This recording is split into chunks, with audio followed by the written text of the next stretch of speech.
I'm actually afraid of the Emerald Pool because I got traumatized there. Oh yeah, what happened?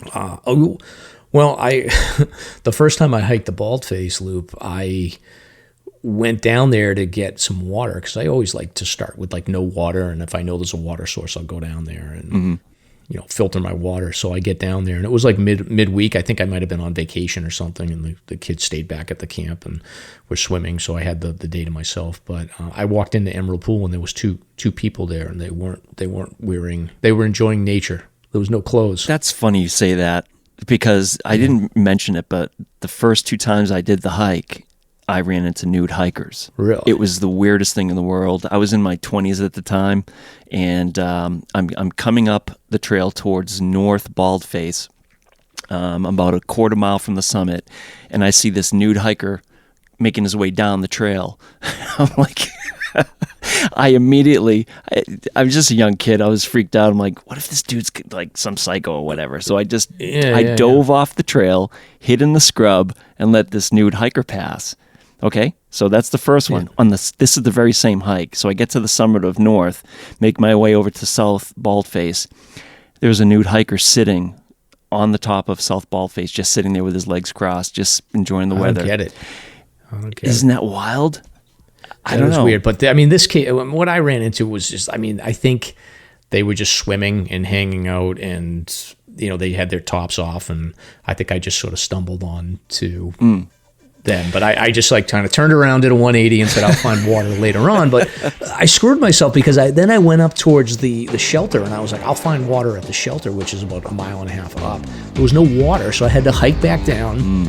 And I finally found a water source that was like a muddy puddle that was like lukewarm that I filtered through, and that's what I drank for the whole loop, which kind of sucked. But anyway, naked people. If you want to see naked people, the Baldface Loop is probably the good option for you. Yeah. Broadcasting from the Woodpeckers studio in the great state of New Hampshire, welcome to the Sounds Like a Search and Rescue podcast, where we discuss all things related to hiking and search and rescue in the White Mountains of New Hampshire. Here are your hosts, Mike and Stomp. All right, welcome to episode 6 of the Sounds Like a Search and Rescue podcast. So, what do you think of the new intro? Mike? That guy's got like the best voice ever. Does he do like movie intros and stuff? Yeah, he's a professional voiceover actor that I've known for probably 10, 15 years. Incredible. Is he like? He must be like 6'5" or something like ridiculous, right? He's probably in the 5. Yeah, but he's if you do some research for him, his name is Paul Bisson, Bisson. Yeah. And his website's a riot because there's some of his earlier work on there. He actually did the Pull-Up Man. Pull-ups, kids don't want, the whole thing. He's got that whole voice going on. So, it was great that he agreed to do the podcast. He generally doesn't do podcasts, I guess. Yeah. Well, so for the audience's sake, just so you know, this is episode 6. So we're actually just getting to the point where we're ready to release this dumb podcast. So hopefully we'll get more than like 5 or 6 listeners. But we just decided to sort of get it a little bit more professional. We got some cool drops that we're going to be adding in, and then you'll see a transition. So we talk about the show as like the Sounds Like a Search and Rescue podcast, but we'll be using an acronym, which is SLASR, which is SLASR. So SLASR for Sounds Like a Search and Rescue, right? That's how it's spelled, yeah, but it sounds like slasher. That's the only word you can really pull out of that. Yeah. So anyway, so we'll be referencing the podcast as the SLASR podcast occasionally. So yeah, so maybe we should talk about slasher movies occasionally, like every Halloween. Yeah, exactly. I don't think I've seen a slasher movie in probably, I think the last one was, what are they, like Scream or something came out. That's probably like 20 years now, so showing my age. Oh, who knows? Yeah, Saw's another one. Yeah. I think they're probably still making those. Yeah. I don't. Matter of fact, I think we got a year. I mean, I don't know how long we've had Netflix now, but I think I got Netflix, and like one of the first movies that I watched was The Human Centipede, and after that, I was like, I am done with horror movies for infinity. That's great. Yeah. So anyway, but I don't know how we got onto The Human Centipede in a hiking podcast, but yeah. Well, let's move on, I guess, shall we? Yeah. So, Focus. yeah, exactly. So this week, we're going to continue our intro to New Hampshire hiking series with a discussion about what we're calling epic hikes in the White Mountains. So if you're ready to get out there and knock off some iconic hiking routes and maybe get some experience in overnight backpacking, we're going to cover some of the more popular hiking routes in the White Mountains. Later in the show, we will also give a breakdown on recent search and rescue events in the White. So a lot going on, so we will get to all of it. I'm Mike. And I'm Stomp. Let's get started. So what is Mike drinking tonight? All right, so we're doing the traditional beer discussion. So I think last episode, or maybe, I don't know what episode, I can't keep track at this point, but I have a beer. It's an IPA from Beer Wolf Brewing Company, which is a local brewery in the town that I live in. And I think last week I had similar, didn't you? Beer called, it was called Creative Differences. This one is called Tasteful Nudes. And it's, it's got like a bunch of naked people on it. So I'll have to make sure that this is the back of the refrigerator when my kids open it up. So what do you got? Got the classic Long Trail Ale. Oh. Vermont's original ale. From the People's Republic of Vermont. Yeah, I have a Long Trail story. Oh, do you? Is it a good one or a bad one? It's one I probably can't remember that well, but Long Trail Ale. So, I mean, I went to college in North Adams, so we would mostly drink just Busch Light, right? But Long Trail Ale was like one of the original, like even before Sam Adams or any of these, like, you know how you go to the liquor store now and it's like you got to pick through a million different like breweries and things like that. Long Trail was like brewing beer back in the 80s and 90s, I think. So when we would go to the we would call it the Packy back then, but the liquor store the Packy in North Adams, like they would have Long Trail Ale, so that would be like our big kind of fancy beer back in the day. It goes back that far, huh? Yeah, I mean, I definitely remember being in North Adams in the early 90s. That's amazing. And having Long Trail Ale, and it was in like a fancy green bottle, and I remember a lot of my fraternity brothers would like go up to the brewery and do tours and stuff, so it was like a whole big thing. So they were the trailblazers of the craft beer industry. Yeah, I mean, you'd have to look it up, but they've been around forever. So they were like the original craft brewers that I was aware of. So good for you. You're very nostalgic there. Yeah, well, it's supposed to be good for healing bones. So, any recent hikes? Yeah. I actually did get out to Moosilauke with a friend of mine, my buddy Jonathan, who taught me everything I know about winter hiking. So we got up to Moosilauke via, I'm trying to remember which way we went. Gorge. So we went up we started at Gorge Brook and then we cut over to the Carriage Road Trail, hit South Peak, and then came over to the main peak and then down Gorge Brook. So I think this is my fourth hike on Moosilauke, and I think I've got every trail in Moosilauke covered with the exception of, I think it's called like the Hurricane Trail, which I'll probably never do because it's like a lower connecting trail from Glen Cliff over to Carriage Road or something. Yeah, it's adjacent to the actual river, Baker River. Yeah, it was crazy. It was like t-shirt weather on the peak. Like there was no wind. I was trying, and obviously like the week before, we talked about this, but there was obviously an unfortunate death up there a couple of weeks ago. So I was kind of envisioning what it would be like with, I could see out to the presidentials. It was clear blue day, right? And we were in t-shirts. But like it's just crazy to think a week before was like whiteout conditions and blizzard and that happening. So did you pass where he would have gone into that Gorge Brook? It makes sense to me. Like if I was in that situation where I didn't have any ability to figure out where to enter, like it would make sense to me that he would, if he was on the peak and he was trying to find his way, like obviously you're going to go to the lowest point, and you can totally see how like it go. There's a snowfield that people were skiing there, and it would make sense that he would go right into that Gorge Brook, which is way to the right of where the actual trail is. So, yeah, I could imagine that's probably where he went. And the problem is that trail doesn't connect back to the drainage until down a long distance. So it's not like once you go down there, like there's no easy way to get back out to a trail. And he probably just got stuck in like waist deep snow, and then it's just tough to move. What about you? No hiking for you, Mr. New Hip, right? I had, just for the listeners, I had a hip replacement on March 22nd. It's been 2 weeks now. And hiking's been put on the back burner for now. But today, 2 weeks out, I actually took a walk. It was maybe about half a mile, where I went down to this sledding hill, and I was like making sure my wife or my mom wasn't around watching me or anything like that. And they weren't. They're not even in the state at the moment, so that's great. So, but I had to check anyway. Did you have to use a walker? I would pay to get a picture of that. I did.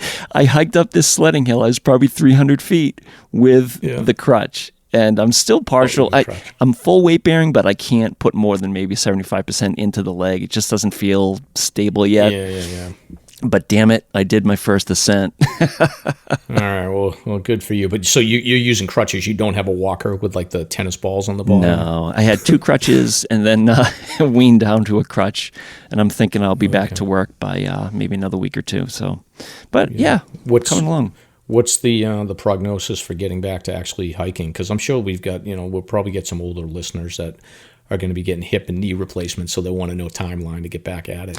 I've been thinking about that a lot, and I've been talking to the officers on the team, and my hope is to, at the very least, be able to assist with basic carrying of the litter, taking people's packs and this and that. I can obviously stage at the bottom when there's a mission, but I'm hoping that I will be able to get back to carrying, a decent weight. According to the doctor, I can. So, I'm probably talking another 3, 4, or 5 months before I can even think about that, though. Well, hopefully by the 4th of July, everyone will be vaccinated and we'll be back to normal, and then you'll be able to do some basic hikes. Yeah, fingers crossed. Very good, very good. So I don't want to have to change your name from Stomp to Clipboard. Or Limp. Stomp to Limp. Exactly. So, actually, we should probably, this is a good time to we haven't even explained this to the audience, but, and I actually don't even know, would you say Stomp is a hiking name, or is that something else? That actually connects back to the voiceover and the audio side of things. Okay. I had a studio back in Salem, Massachusetts, back in the 90s into the 2000s, and it was a recording studio. So I've always dabbled with audio production and stuff like that, and that was the name of the studio, was Stomp Machine.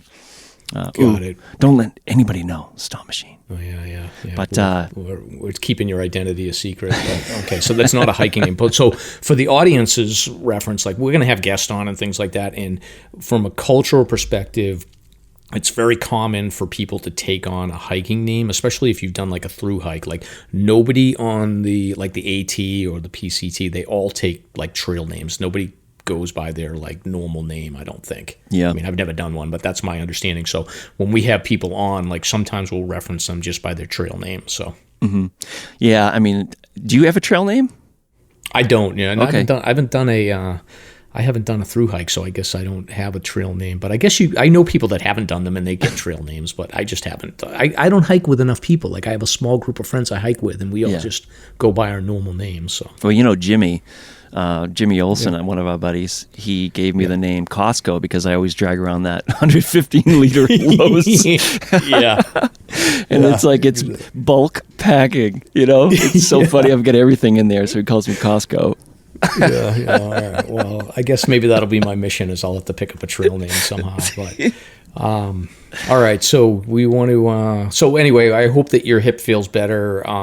The other thing about this whole hip thing is that it has inspired Stomp to do a little bit of research on a fun case that we're going to cover, and we're probably going to do a whole standalone episode on it, about a gentleman who got himself in trouble on Franconia Ridge. I know you've heard this story before.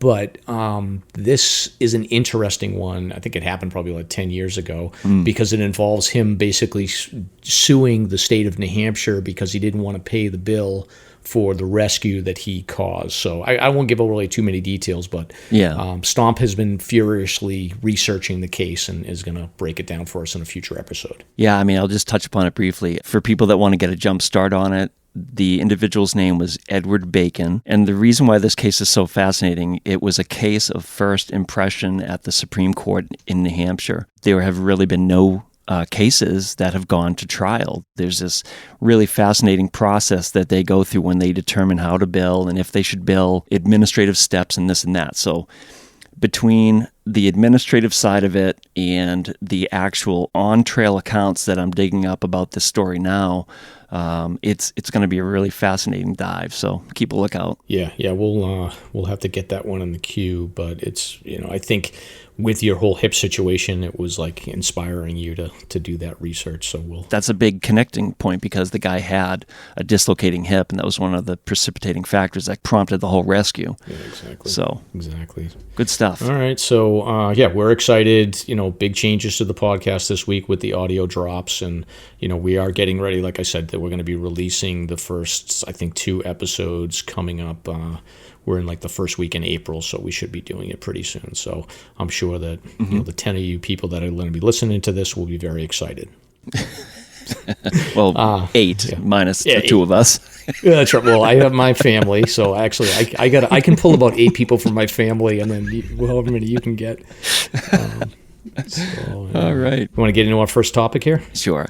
So we're going to continue our intro to New Hampshire hiking. This week we're going to review some of the more common long routes throughout the White Mountains, or as we call them, epic traverses. Yeah, epic traverses or epic hikes. I think some of these can be done in loops. So we'll call out the ones that are traverses and we'll call out the ones that are just sort of loop hikes. But this topic is really about bucket list kind of hikes. So we've talked about the key lists, the basics of hiking in the Whites and some of the gamifications that we do. So none of these are like, you're not going to get a patch for doing any of these, but these are just common. Like if you're talking to people that have been hiking for a while, these are, the 5 or so most common sort of longer trails that you will be hiking. So we picked out 5 of them, and then Stomp, I'm going to ask you to just sort of spontaneously do a bonus hike at the end of this. But we're just going to go through these one at a time, give an overview, and then talk a little bit about our own experiences. But these epic hikes are ones that some of them you can do in a single day. Some of them are better done on an overnight. And usually what you'll see is like people will get like halfway through a list, or they'll get, more experience and they want to try to get into overnight hiking, or what we call backpacking, and they'll pick one of these hikes to sort of get some experience on. So I think the first one that we're going to talk about is the Presidential Traverse. So Stomp, do you want to break down what that is? The world famous Presidentials. This is a massive 23-mile long hike, which, whether you're going from the south or from the north, you're basically covering Mount Adams, Madison, Jefferson, Mount Washington, Monroe, Eisenhower, and Pierce. It's absolutely an amazing traverse, basically above tree line because of the height of these mountains. I mean, you're talking 5,000 to 6,000 footers. So I have not done this. I have done a half traverse. I've done the south once, but I've done the northern portion of this multiple times for whatever reason. I think it was basically because I couldn't get a car spot set up. Yeah. Have you done this? I haven't. No, I haven't done a Presidential Traverse. I've done all kinds of crazy hikes in the Presidentials, and because I've been focused on the Terrifying 25, a lot of times what I end up doing is dropping into the Great Gulf, which adds a lot of distance and elevation. So I just haven't done a Presidential Traverse yet, but it's a very common hike. Like a lot of people will do that as a sort of a one-day hike goal for the summer, and it's unbelievable views the whole time. Like you'll be above tree line. I don't know how many miles you'll be above tree line, but it's a lot of distance there. Yeah, and what's interesting, you have to get each peak. You can't just go around each peak. So to do a Presidential Traverse, you're hitting the tops of those primary mountains. There are a bunch of sub-peaks along the way, Mount Sam Adams, Mount J.Q. Adams, and a few others, and I do not believe that those are required. Yeah, and I think it's pretty loose, although I will say that there was a recent, we talked about in episode 3, like the fastest known time. This was a little bit of a controversy on that episode, but there was a guy that recently just broke the fastest known time for a presidential traverse. And I think there's definitely some rules. Like if you go to the fastest known time website and look up presidential traverse, you'll see, like, I think this guy did it in like 3 hours and 45 minutes or something crazy. And apparently, like in the winter, he could move a little bit more quickly because he's not jumping over rocks. He's just flying up the snowpack trail. Oh, yeah, much quicker. Much more dangerous, too.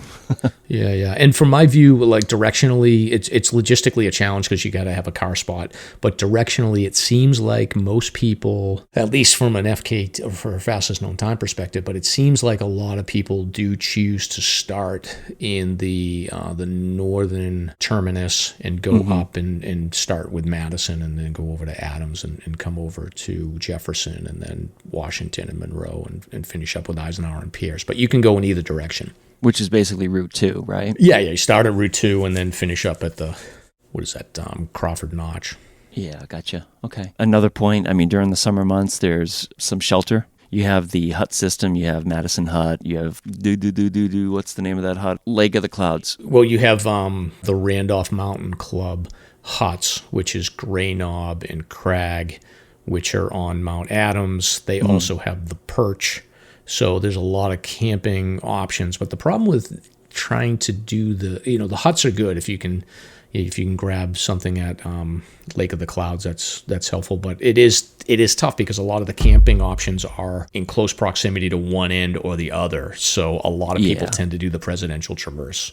Gotcha. In a single day. Now, how about the second one that made the list? The second one that made the list is the Pemi Loop, which is an iconic hike that is, what was it, 31 or 33 miles? 31. Most places say 31-mile loop. Yeah, so the Pemi Loop is like 31-mile hike that covers, I think it's like 9 peaks that are 4,000 footers, and this is a very common hike for people to do over 2 or 3 nights, but there's plenty of ultra runners as well that try to do this in a single day. And Stomp, you've actually done this one on a single day, and I joined you for the majority of this one. But yeah, I've done it. I had to do it both directions. I mean, it just makes sense. I had to find out if there was a difference because you can either do this counterclockwise or clockwise, and it will bring you back to your starting point pretty easily. Psychologically, it's the hardest thing that I've ever done. Either direction. And the Pemi Loop, basically, it strings together Franconia Ridge. So you most people who start it will start in what they call Lincoln Woods. And the Pemi Loop strings together the extended Franconia Ridge with Liberty and Flume and Lincoln and Lafayette, and then it circles around to Mount Garfield, and then down into Zeeland, and then across to South Twin, and then the Bonds, and then out in and back to the Lincoln Woods. So it's a lot of elevation. Yeah, 9,000 feet. Yeah, roughly. Yeah, it's crazy. But many people do this over the summer, and they'll do it in over a couple of days because there is plenty of camping along the way for people. So you've only done it once? I actually haven't done it. I did it with, so for the audience's sake. I'm mixing up memories here. Yeah. So I joined you and our friend Alvaro on 4th of July a couple of years ago. We started at like 3 a.m. and we did it counterclockwise. So we did the Lincoln Woods to Bond Cliff for sunset, or sunrise. And you jumped out on Franconia, right? Franconia Ridge. I bailed down Falling Waters because you guys were just going too slow and I had to get home for fireworks. So I had like a hard stop and we just didn't, and it wasn't that you guys were slow. It was just it was such an amazing day that we were just taking our time. You missed the best part of the hike. Well, I think didn't you and Alvaro have like a vision quest or something? You pass out going down Osceola? I mean, after you left, we sat there on Mount Flume and just sort of gazed at the view for a while, and then it had to be the longest experience ever trying to get out of there. It just seemed like it was never going to end, coming down the Osseo Trail and then walking the last several miles out on Lincoln Woods Road. It was just hilarious. But this is the trip with the bear spray. Is this where we want to talk about this? Oh, yeah. So, all right. That's right. I will. So we talked about that Stomp had an issue with bear spray previously. So we... I don't know what the hell he was thinking, but we started at 3 a.m. So we had like glow sticks and stuff that we had attached to our pack so that we had some light. so we could see each other. But Stomp apparently was like afraid of bears and brought like bear spray with him. And we got into Lincoln Woods, and sometime around Lincoln Woods, I don't know when, but it became very apparent that Stomp blasted himself with bear spray. Yeah, it was like a mile in.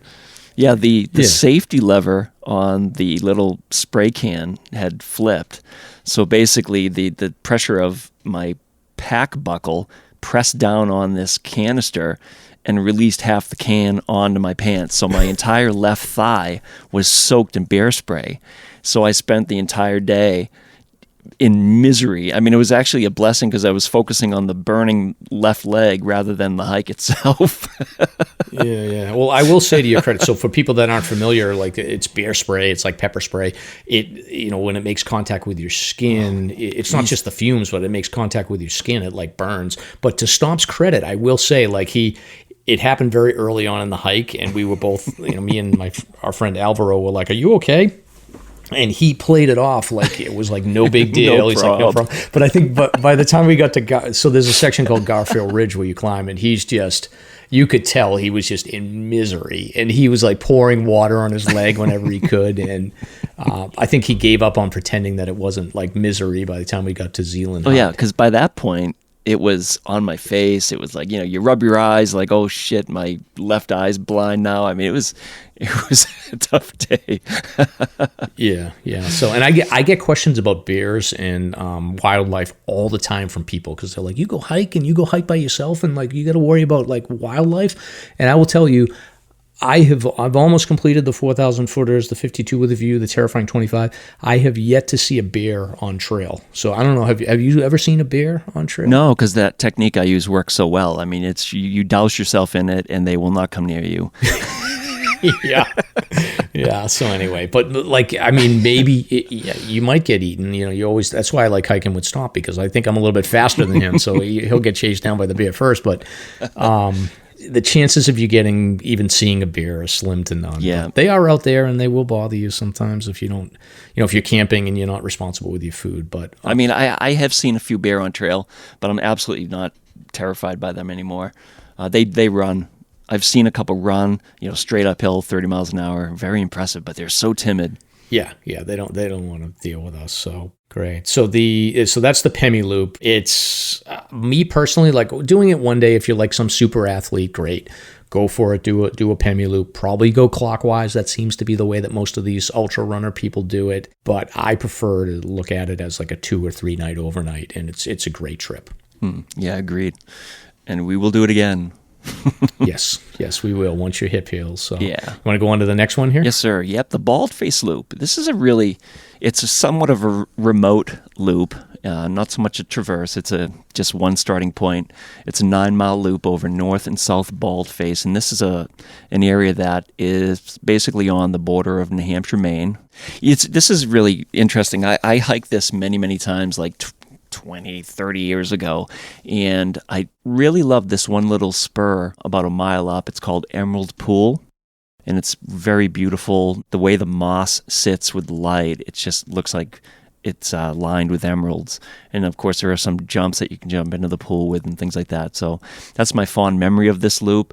And of course, the above tree line's fantastic. But we went there this summer, and I couldn't believe how many people were there. We had to be about 100 cars. I'm like, oh no, another secret spot gone. Yeah. Well, I'm probably guilty of this because I always tell people that this is like the greatest hike ever. It is. It's like probably a half hour from my in-laws' house. So I do go over to Evans Notch and hit this area up quite a bit. But I'm actually afraid of the Emerald Pool because I got traumatized there. Oh yeah? What happened? Well, the first time I hiked the Baldface Loop, I went down there to get some water because I always like to start with like no water, and if I know there's a water source, I'll go down there and filter my water. So I get down there, and it was like midweek. I think I might have been on vacation or something, and the kids stayed back at the camp and were swimming, so I had the day to myself. But I walked into Emerald Pool, and there was two people there, and they were enjoying nature. There was no clothes. That's funny you say that, because I didn't mention it, but the first 2 times I did the hike, I ran into nude hikers. Really? It was the weirdest thing in the world. I was in my 20s at the time, and I'm coming up the trail towards North Baldface, about a quarter mile from the summit, and I see this nude hiker making his way down the trail. I'm like, I was just a young kid. I was freaked out. I'm like, what if this dude's like some psycho or whatever? So I dove off the trail, hid in the scrub, and let this nude hiker pass. Okay, so that's the first one. This is the very same hike. So I get to the summit of North, make my way over to South Baldface. There's a nude hiker sitting on the top of South Baldface, just sitting there with his legs crossed, just enjoying the weather. I don't get it. Isn't that wild?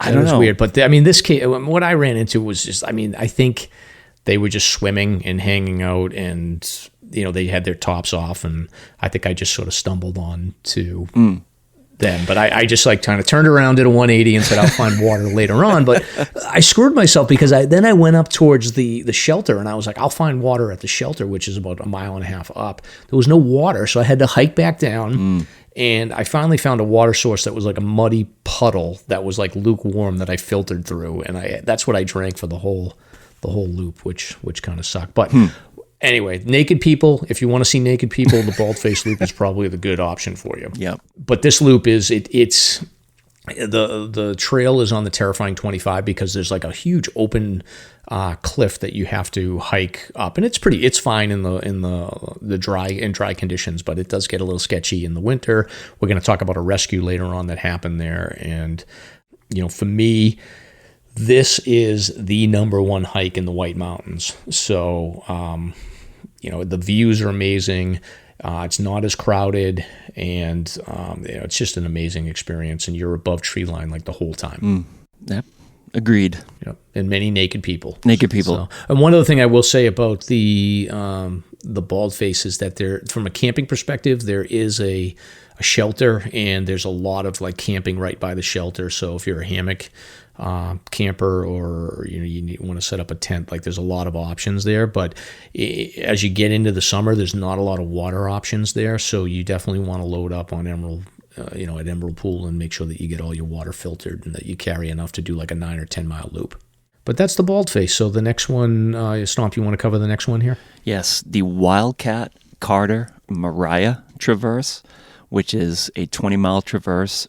It covers the Wildcat Range, the Carter Range, and ends at the northern end if you're heading north at Mount Moriah. I've done this straight through once, which was a bear.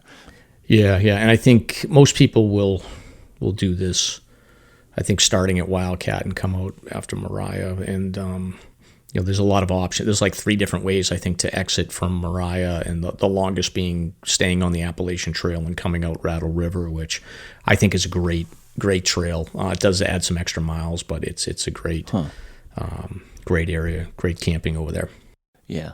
It's great, very challenging. Yeah, remember we tried to do this? Oh my goodness, disaster. Yeah, we decided to try this south to north during a blizzard. So it wasn't blizzard. It wasn't blizzard when we started, but we got absolutely nailed with a blizzard in December. Yeah, it was a nor'easter. So yes, which is interesting because you're heading. But we were like, we can beat it. We're fast. My God, yeah. I mean, we made it as far as just past Carter Dome, and then we decided to bail out and head down 19-mile Brook Trail. Yeah. I think we were all pretty much soaked because it was one of those blizzards where it was like heavy, wet rain, and we were all just soaked. Mm-hmm. And there was no way we were going to continue on without like having hypothermia and all dying. Oh yeah, it was amazing. I was working on my ability to adjust layers. That was a new concept for me. Yeah. So. Good time. And I think we ended up spending about an hour in the Carter hut, so that didn't help. Losing even more body heat. Yeah, exactly. So, but no, this is definitely I would recommend. This is not a one-day hike. This is a multiple day, or 1 or 2 nights. You've got the Carter hut there, and then you've got some camping at Imp Shelter, I think it is, and there's a couple of Appalachian Trail shelters along the way. Yeah. Now, how about Kilkenny? You've done this traverse, haven't you? I have, yeah. So this is the fifth one. So Kilkenny Ridge is the far northern section of the 4,000 footers. So this connects Wambach to Mount Cabot, and then you actually come out on a 52 with a view peak, which is Rogers Ledge. 28 miles, I think it's 29. We had to do a road walk at the end, so we went south to north. I think it's 27. So it's like 20. Yeah, but I think we added like 2 extra miles because we had to walk out to the gate. Gotcha. Because there's like a private like beach there that you can pay to get into, but we started so early that the gate was closed, so we had to park outside of it. But this is, Wambach and Star King are a great view. The interesting thing about this hike is that you've got to go through the Weeks mountain range. So there's like 3 peaks that are called the Weeks, which I think the Weeks it's named after like a surveyor or something that had worked up in the White Mountains years ago. But this place got absolutely wrecked by that bomb cyclone storm a few years ago. And it's like walking through ferns and blowdowns, and it's just kind of crazy. And then you get into a section called Willard Notch, which has an absolutely amazing stealth campsite that I'm not going to tell anybody where it's located, but it's sort of a little bit off trail, but it's an amazing campsite. So you can sort of camp right at the halfway point, and then you wake up the next morning, you head out, you hike Cabot, the Bulge, the Horn, and out to Rogers Ledge. But it's an amazing hike, and I think it's technically part of the Cohost. So it's called the Kilkenny Ridge Trail, but it's also part of a longer through hike trail called the Cohost Trail, which starts in northern New Hampshire and runs down into the southern Presidentials, and people through hike that as well. Yeah, at the northern end, Unknown Pond has to be one of the prettiest little areas in the region. And there's a beautiful campsite there too. It's a beautiful, beautiful area. Yeah, it's gorgeous. And matter of fact, when you go past Unknown Pond and you continue north, there's another pond area there, and then camping right before Rogers Ledge, which is actually even more beautiful than Unknown Pond. So yeah. I love that area. Kilkenny Ridge is just absolutely beautiful. I mean, getting through the Weeks is definitely a challenge, but it's also like unique because it's like ferns up to your I'm not a tall guy, but like ferns up to your shoulders in some sections, and you're just kind of going through these beautiful trails. Yeah, it's like tick crazy. And then also like there's so many blowdowns and trees that you gotta hop over that you just sit there and you're thinking like, am I gonna hop over this tree and land on a bear or something? You don't know what you're gonna run into. But I tried to have my friend Tom in front and my friend Jonathan in the back, so I'd be in the middle, so they would get it before me. But we all made it out safely. So now, how about any spontaneous bonus hike? The bonus hike, so I was thinking about this. So we talked about the 5 main ones, but a bonus hike for me would be a Moat Mountain Traverse. So the Moat Mountain range is like right behind North Conway. So it's the mountains that are to the, I don't know, I'd have to look at a map, but like on the, runs parallel to Route 16 in North Conway. So I've hiked this before. I think it's like 9 or 10 miles. It's, not a huge amount of elevation, but it's just, you're above tree line for like probably 6 of those miles. So I started on the South Moat Trail, which is off of Passaconaway Road, which you can get to from West Side Road near North Conway, and just go across the ridge, and then you would climb to Middle Moat and then to North Moat. And it's like miles of ridges where you can just sit down and have lunch, get amazing views out to Western Maine, and then you also look down out into the Sandwich Range. So it's just an amazing area. And then you can come out and when you go the direction I'm recommending, which is south to north, you come out by Diana's Bath. So you're like Mr. Hiker expert, and then you come out to Diana's Bath where there's all the tourists, and you're like, I'm the expert hiker, and you guys are all just like sunbathing at Diana's Are they taking Bath. Pictures of you like, oh, look, a hiker?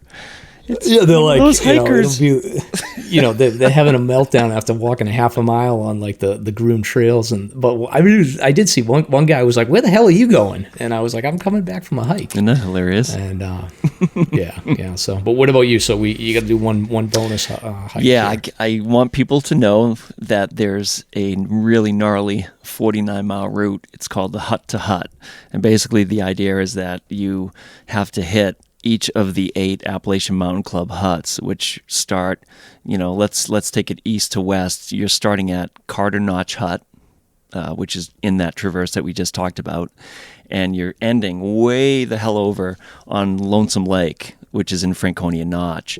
And there's a 24-hour limit. You have to start at midnight. Generally, people start at the Carter Notch Hut, and that's the deal. So what is that rule? Like, well, who decided you have to start at midnight? This is more of a cult following. I don't know. There's like no website about it or anything. There's a fastest known time. It's site. on the fastest known time there website. Is. Like, there's a bunch of different versions of it or whatever. Sure. I think this was like a hobby that the AMC crew members started. It's possible. Back in like the 70s or something. Yeah, but when I was preparing to do it myself, I tried it and I failed. That was the word around town. It was like, you have a limit, 24, and you got to start at midnight, and you got to. It's really wild, man. It's a really good time. I think you failed it miserably, right? Yeah, well, what happened with me, it's like, this is interesting. When you start on Route 16, you have to hike up 4 miles to get to the hut, and those 4 miles don't count. So on the way up, I very subtly tweaked my right ankle, and I got to the hut, ended up just waiting until midnight. At midnight, boom, I hit it hard, and I'm going down 19 Mile Brook. I tweak it again. Sunrise, I'm past Madison Hut, and all of a sudden it just locks up on me. 10 out of 10 pain. I couldn't put any weight on it. So what ended up being a slight sprain ended up being something much more significant. I think it was like a tear of one of the lateral ligaments of my ankle.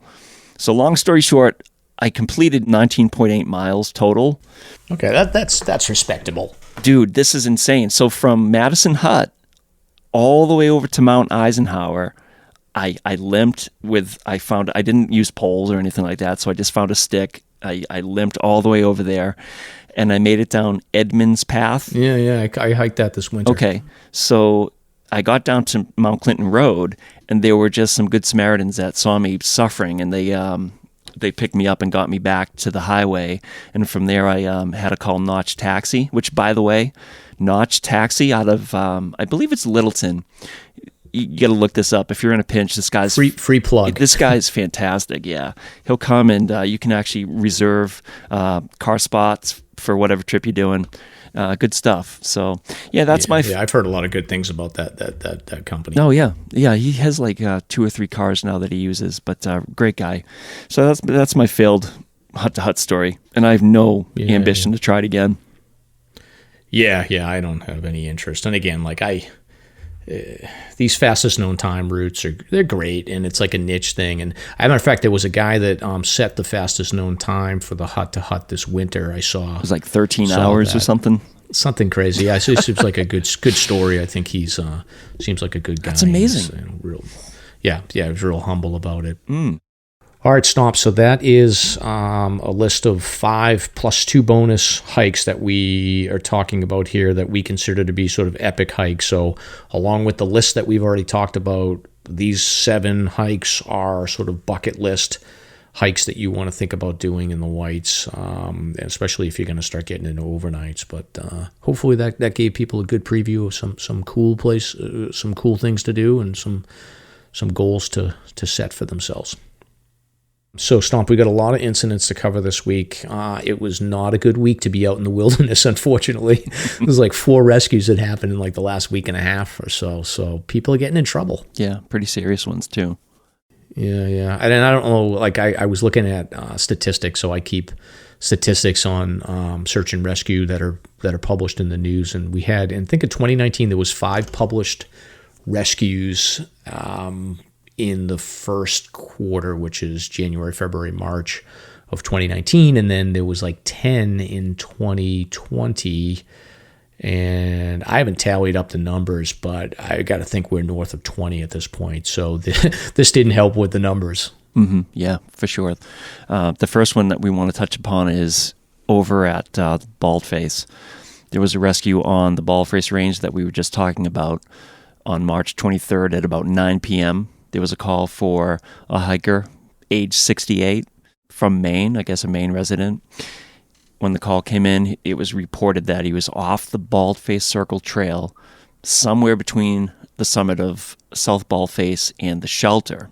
Now, you're familiar with where the shelter is. Yeah. I think it sounded to me like he had ascended and he was coming back down, which is something that you don't want to do in the winter on the Baldface. But typically people will just go up, and you leave the shelter and then you immediately go up a couple of ledges that are sort of straight open ledges. I'm guessing that they were snow covered and there was kick steps in there, and that you're able to ascend it pretty easily. Mm-hmm.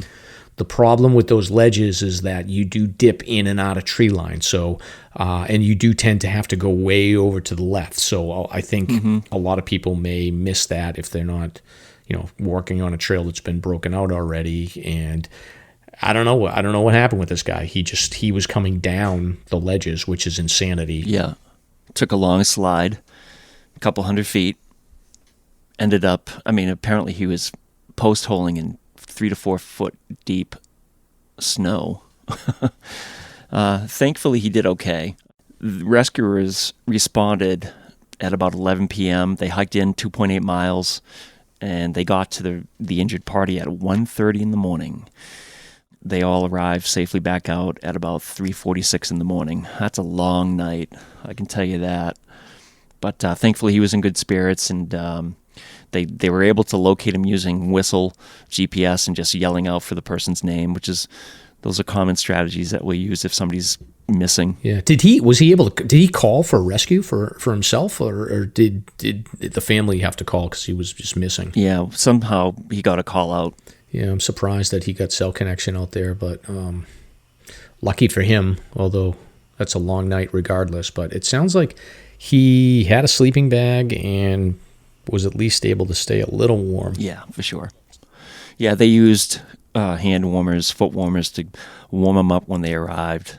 Got them nice and comfortable for the long way out. Yeah, it's not bad once you get down past those ledges and you get to the shelter section. Like, it's it's never an easy hike when you're carrying somebody, but it's not a bad hike. Mm-hmm. And I would say, like, if you're ever in this position, if you're listening to this episode and you're on the Baldfaces and you panic going up the ledges, keep going up, because there's a relatively easy bailout where you get to the sub peak of South Baldface, and then you can cut over to Eastman Ledge and then come down. I forget the name of that trail that's easy to come back. So there's basically a bypass trail that you can bypass the ledges. So I don't know why this guy didn't do that, but it's probably wasn't broken out, so he probably figured he could just go down it. But don't go down South Baldface in the winter. Not a good call. Yeah, even in the summer, it's pretty wild. And what happens when you're in, for those rescues that are in, like, the Evans Notch area? Who is it? The Ammonoosuc? AVSAR that takes those? Androscoggin Valley. Oh, yeah. Or MRS, right. And, of course, Fish and Game officers from that district, which is District 2. Okay. All right. And then the next one here that we have, so 68-year-old gentleman, he had a fall. He's out and safe. Yep. The next one was on the Wildcat Ridge, which we just talked about as well. So you want to give an overview on that one, Stomp? Yeah, this occurred on the southernmost portion of the Wildcat Ridge. At 4:30 p.m., a call came in for an injured hiker. 25-year-old was descending the Wildcat Ridge Trail, which, if anybody's familiar with this trail, there are portions above, I think about 2,500 feet to 3,000 feet or so that just all of a sudden, boom, go really vertical. And there are some really challenging sections. Apparently, this person was about a mile away from the road or the trailhead, which is Glen Ellis Falls, which is very close to Pinkham Notch. When she injured her leg, she was unable to bear any weight, and with assistance from her family, I guess she was able to slowly slide down before rescuers arrived, which saved some time.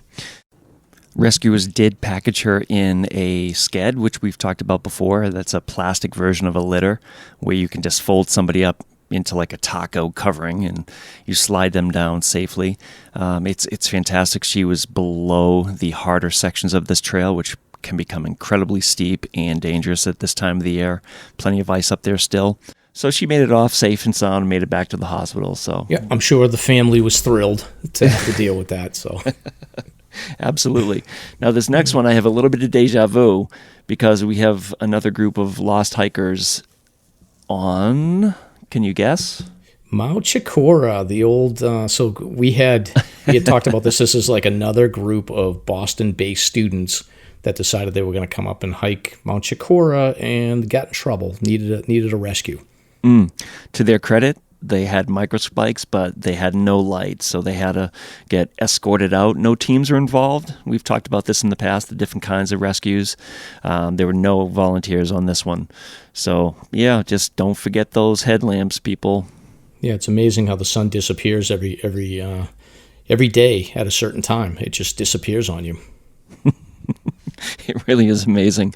And then our last rescue, or another escort actually, is an individual that attempted to hike the Flume Slide Trail and encountered high water, deep snow, ended up calling Fish and Game for assistance. His boots were absolutely soaked. So Fish and Game officers walked about 2.5 miles up to the individual, provided new boots, and were able to get him safely back down to the trailhead. Thankfully, he was not higher up above where the ledges are really steep and treacherous, especially this time of the year. Yeah. I remember me and Stomp have hiked this area a couple of times, and I fell into a water crossing right in that same area. So I can personally testify that it's a little sketchy in that area, particularly when it's like a big melt like we're seeing right now in the spring. Yeah, not a good place to be. No. And this actually reminded me, so this is in episode, I think it was episode 4, we talked about the importance of using the weather forecasts for your hiking plans. There's one other item that every hiker should utilize, especially when you've got high water situations or like big melting periods like the spring. There is it's called waterdata.usgs.gov, and I'll link this in the show notes, but you can look up the water discharge on the Pemigewasset River. And I'm assuming you can probably do it in other areas as well within the Whites, but typically what you want to look for is, I think that anything over like 600 or 700 cubic feet per second of discharge is where it starts getting into the potential danger zone on river crossing. So you can go on this site to get like up-to-date readings so you can get a pretty good sense on how much water is flowing through the different meters on the Pemi, and that will tell you whether or not you're going to be dealing with risky water crossings. Obviously, you won't know every time for every crossing, but it gives you a pretty good indicator to expect that you might run into some challenges. Yep, that's a great resource, Mike. So 4 rescues spread out all over the place. You weren't involved in any of these rescues, were you, Stomp? No, a lot of those are out of our district, and the ones that were closer for us were just escorts. So no volunteer action for a little while. It's almost like the universe is spreading out the search and rescues of New Hampshire equally across the different volunteer organizations. It could be. I mean, this weekend, knock on wood, nothing's happened yet, but I had the vibe. Because there's no snow here in Thornton. Just the other day, I went up for a follow-up for my hip, and the snow kicked in at Lafayette Campground. That's it. There's no snow on the ground until you get to the notch. It's so freaky. So people are going to assume like, oh, it'll be fine in the mountains, but it's still kicking up there. Oh, absolutely. Yeah, for sure. Even on that Flume Slide rescue, apparently the monorail was still alive and well. Monorail is when the snowpack on the trail just gradually melts over time and leaves this nice long column. It's a monorail, and you can either walk to the left of it or right of it, but it's right smack in the center of the trails. So monorail's alive and well. Post-holing is out there. Got to be careful. Don't be fooled by the roads. Yeah, I think the good news is that with this, it feels like an earlier melt. So I'm hoping that we'll be pretty well cleared out of any issues by early to mid-May, but who knows? We'll keep people up to date on it. So 4 rescues in the Whites.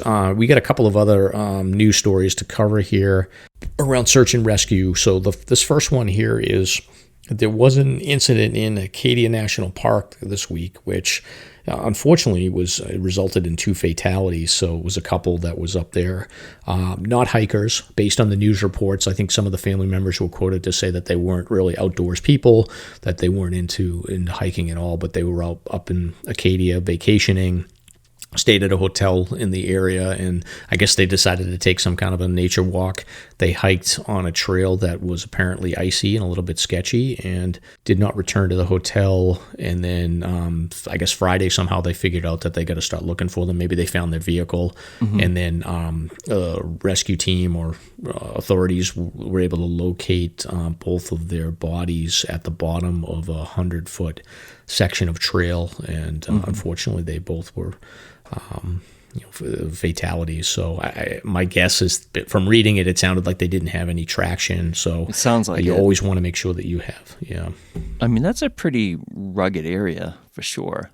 Very rocky. Yeah, I mean, I was there 20 years ago. It's an area I want to get back to, but my understanding, like I know a few people that go there a lot, and my understanding is that even though like the elevation's not that crazy, it's like straight up, like you said, it's cliffs. So yeah, a few points here carry about microspikes. Yeah, for sure. A few points about the search and rescue side of it. The search overnight involved U.S. Coast Guard from Cape Cod. They utilized thermal imaging, which would identify a heat signature of a body if they were alive. Ground searches began on Saturday morning in the areas of high probability. 15 volunteers, apparently, from what I'm reading. Wow. Yeah, quite an effort.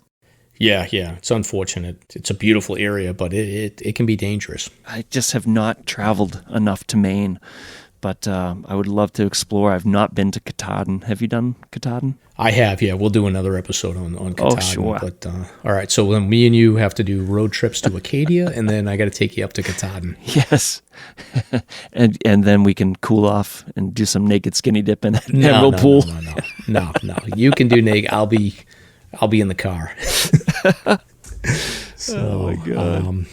All right. Well, there was 2 other incidents that are not hiking related, but search and rescue related. So I figured Stomp, we would run through them to get your perspective on them. So it's 2 missing people that one was in Lincoln and the other is in Ossipee. So do you want to break down the first one here? On March 8th, Lincoln PD sent out a report that this young woman was missing. 33-year-old woman, local to the area. Apparently, the updated report is that they discovered her body ultimately in the East Branch of the Pemi River on or around the 17th of March. I believe it was the 16th. So Fish and Game crews had to come out and recover the body. There's no real detail beyond that at this time.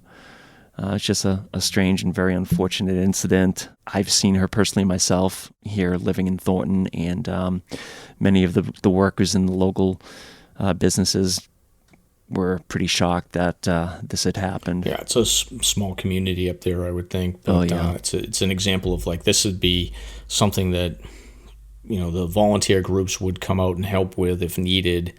That's not hiking related. So there's a whole world of incidents that you guys would deal with that don't have anything to do with hiking.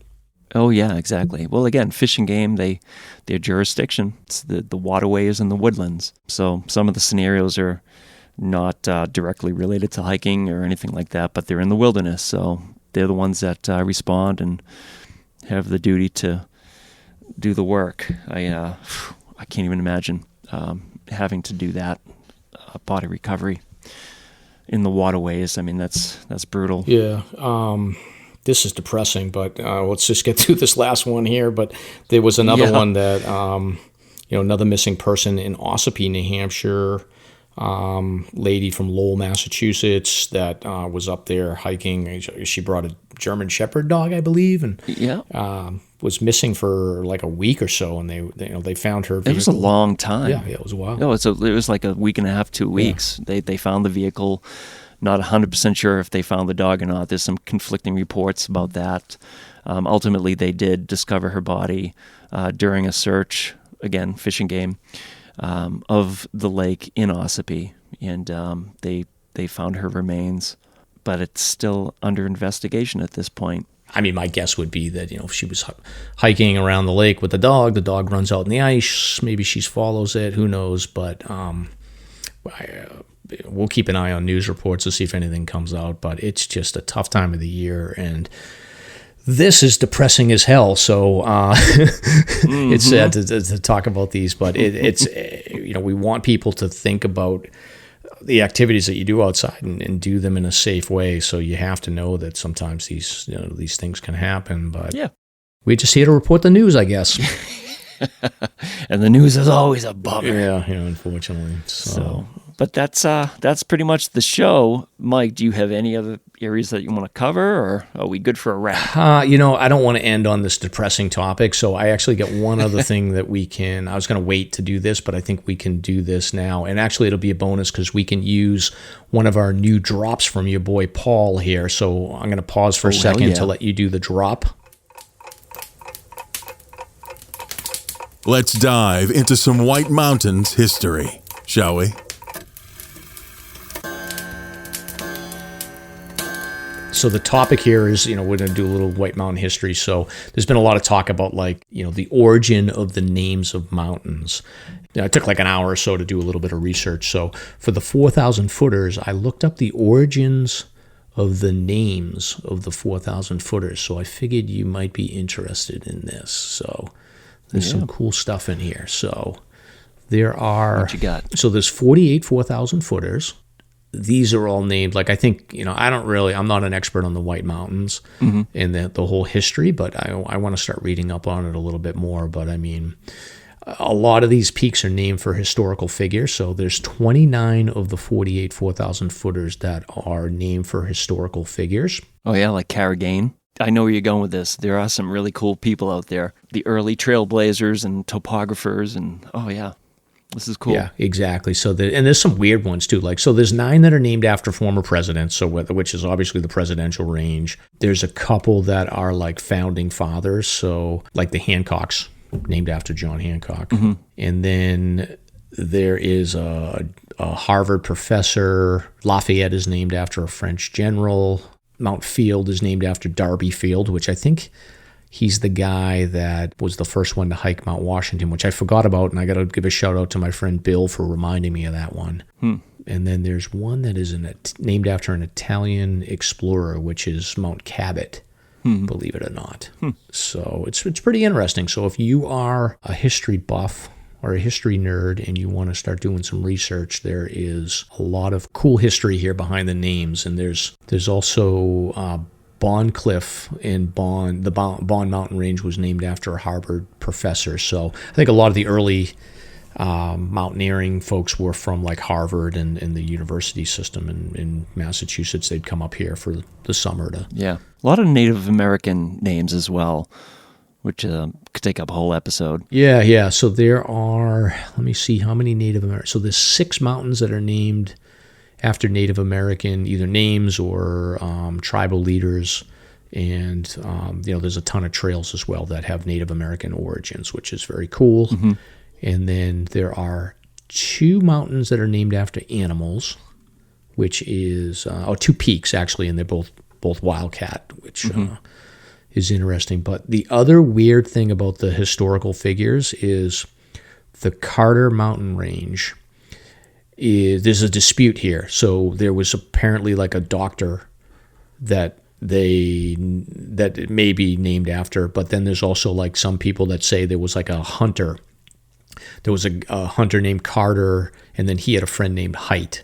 So they... Oh, interesting. Yeah, so supposedly they hiked together, and one of them went up Mount Height, and the other went up Mount Carter, and that's how they got the names. So, but then I read somewhere that it was like some doctor in the area, so I don't really know. Well, Height has the better view. No, it definitely does. It definitely does. But that whole range there, so you've got Wildcat, which is named after an animal, the Carter Range, and then apparently Moriah, which is a historical mountain range in the Bible.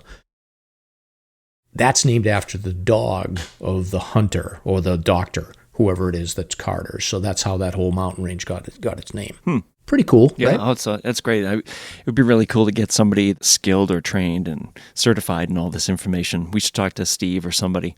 Are you saying that I'm not providing enough information here? No, I just think that you're just scratching the surface in a great way, but it seems like it's a deep well. It is. So so I was talking to some friends online about it. So my understanding is that there's a book, and I'll try to link the name of the book. It's the 4,000 footer book. So there's the White Mountain Guide, and then there's a dedicated book that is the 4,000 footer list, and apparently they have the name origin for each peak in there. So if you want to do a deep dive, I'll try to find that book. I want to buy it and learn a little bit. So yeah, history's always great. Yeah. So I just figured this would be a less depressing way to end the show. So, well, it worked. All right, folks. So thanks for listening. If you enjoyed the show, please follow us on Apple Podcasts, Spotify, or wherever you listen to podcasts. If you want to learn more about the hikes we talked about today or the search and rescue events we covered, we will add show notes to the Sounds Like a Search and Rescue Call show pages, which can be found on Facebook and Instagram. We look forward to you joining us next week as we continue our Intro to New Hampshire hiking series with a discussion of the best beginner hikes in the White Mountains. Until next time, I'm Mike. And I'm Stomp. Get out there and crush some peaks. Now covered in scratches, blisters, and bug bites, Chris Staff wanted to complete his most challenging day hike ever. Fish and Game officers say the hiker from Florida activated an emergency beacon yesterday morning. He was hiking along the Appalachian Trail when the weather started to get worse. Officials say the snow was piled up to 3 feet in some spots, and there was a wind chill of -1 degree. And there's 3 words that describe this race. Do we all know what they are? Only one hill! Here's Lieutenant James Neeland, New Hampshire Fish and Game. Lieutenant, thanks for being with us today. Thanks for having me. What are some of the most common mistakes you see people make when they're heading out on the trails to hike here in New Hampshire? It seems to me the most common is being unprepared, and I think if they just simply visited hikesafe.com and got a list of the 10 essential items and had those in their packs, they probably would have no need to ever call us at all.